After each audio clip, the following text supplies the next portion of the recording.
Mahmoud Khalil is making his way back home to Syria. With his wife and their little daughter Nadine, he queues at this border crossing near the Turkish town of Rehanlı. Mahmoud fled Syria 5 years ago. But now he says they can't wait to return.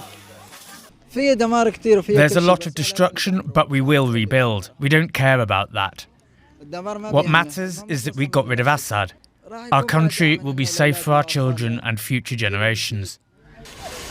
Like Mahmoud and his family, thousands of Syrians have rushed to the Turkish border in recent days, eager to return home after many years in exile. For most Syrians, crossing this border right behind me is a one-way street.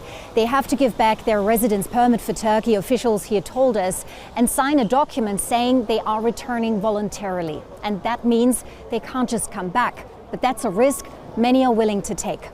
Turkish authorities have stepped up efforts to facilitate faster returns, opening border crossings and boosting staff numbers. And President Erdogan said he expects more refugees to leave. Erdogan is under domestic political pressure to send back many of the 3 million refugees Turkey welcomed after the Syrian civil war started. Nearly 14 years later, the hospitality has waned, and many Turks, struggling with an economic crisis and high inflation, want the Syrians to return as soon as possible. They should leave, because they're harming our economy. They've made us lose our values and our identity. They're not doing our country any good. The oppressive regime has been dismantled. This is exactly what they wanted. So I think there is no longer any reason for them to stay here. We have already shared a lot with them. If they want to stay, they can stay. If they want to go, they can go. But I think they want to return. 31-year-old Mohammed Ali Nassif wants to wait and see how things develop in Syria before making big decisions. He fled Aleppo as a teenager and has since built a new life for himself here in Turkey.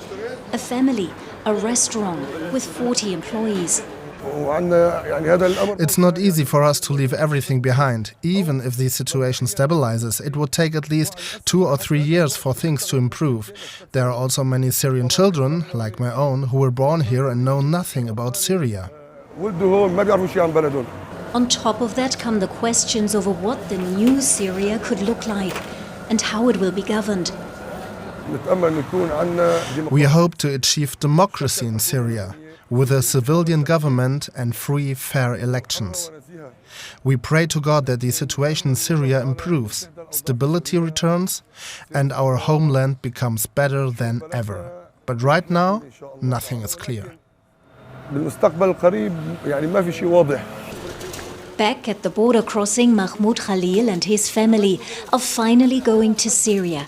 Suddenly, everything has to move fast as they step into an uncertain future.